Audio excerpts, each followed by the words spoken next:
नमस्कार दोस्तों, मेरे YouTube चैनल पंकज त्यागी एक्यूप्रेशर आपका स्वागत है। दोस्तों, आज हम बात करते हैं जो वायरल के बाद खांसी हो रही है ना, उसके लिए, जिसको सूखी खांसी है। तो हमने ले लेना है रेड स्केच पेन या रेड मार्कर, और इंडेक्स फिंगर पे, लेफ्ट हैंड साइड पे ही इंडेक्स फिंगर पे इस लाइन के जस्ट नीचे हम एक पॉइंट लगाएंगे।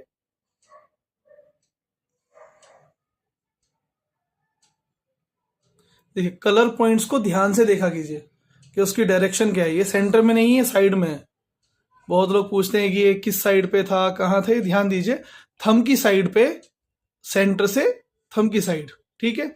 दूसरा पॉइंट हम लेंगे, ऐसे हम थंब को सीधा कर लेंगे, और जो नीचे वाला जॉइंट होता है इसके बिल्कुल सेंटर में। आसान तरीका है, ऐसे पेन रख लीजिए, जहां उसका पॉइंट बनेगा वो वही होगा। ठीक है। थंब के नीचे वाला जॉइंट हो गया, ये इंडेक्स फिंगर पे हो गया। इसको बोलते हैं LU7। हम इस पे एक मैग्नेट लगाएंगे,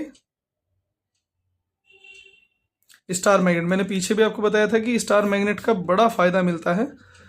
कलर भी इनफ है, बट अगर और ज़्यादा फायदा चाहिए तो स्टार मैग्नेट। हम इसको ऐसे टेप पे लगाएंगे एंड देन अप्लाई करेंगे यहाँ पर।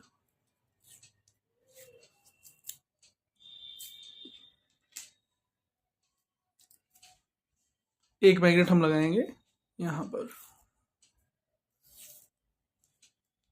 ये लगाना बहुत आसान है दोस्तों, इसके लिए कोई रॉकेट साइंस नहीं चाहिए, ये सिंपल लग जाता है। देखिए, एक यहाँ लग गया, CV22 इसका नाम है पॉइंट का, इसका LU7। ये 2 पॉइंट लगाइए, आपको पहले दिन से आराम आना शुरू हो जाएगा। 2-3 दिन में खांसी ठीक हो जाएगी। धन्यवाद दोस्तों, मेरे चैनल को सब्सक्राइब करें, फॉलो करें।